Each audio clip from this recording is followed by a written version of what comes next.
Good morning, Mark Soderberg with ADM Investor Services with your morning ag market update. Not a whole lot of fresh news here so far to drive prices, at least in the overnight trade. Soybeans right now 3 to 4 better. Meal is up $2 to $3 a ton, while bean oil prices are steady to about 10 ticks higher.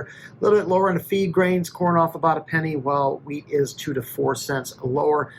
China's still not indicated volume of soybeans they've agreed to purchase from the U.S. following last week's trade deal.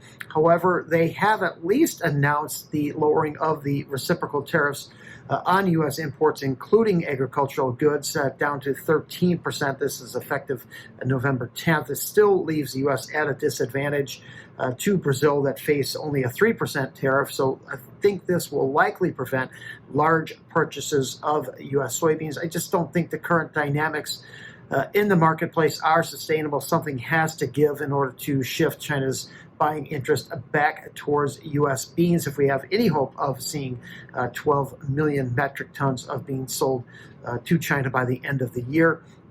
That said, however, cash sources have indicated China has bought up to a couple 100,000 tons of U.S. soft red winter wheat off the U.S. Gulf yesterday, taking their total volume of U.S. wheat purchases now up to as high as 500,000 metric tons. While pricing details are lacking, U.S. wheat is being offered at higher levels than what could be purchased out of Europe, suggesting that perhaps China is willing to buy U.S. commodities at a little bit of a premium as part of last week's trade deal.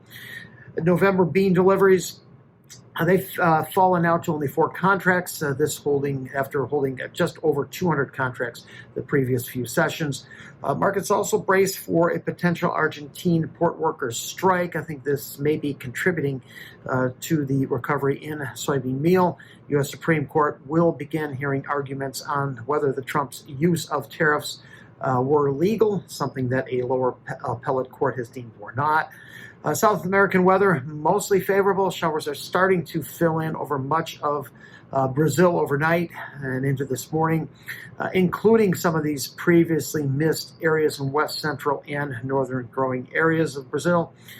The EIA, they're expected to release their weekly ethanol production data later this morning.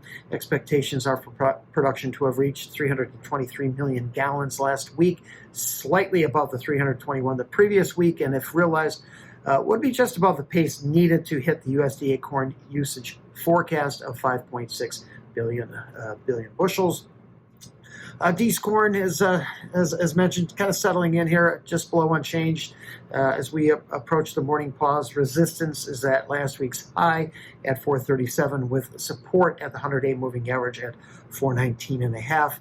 The market just seems to be shaping up for U.S. stocks, holding in still above this 2 billion bushel figure. I think we're going to look for slightly lower production in the November 14th report, likely being offset by lower domestic feed usage.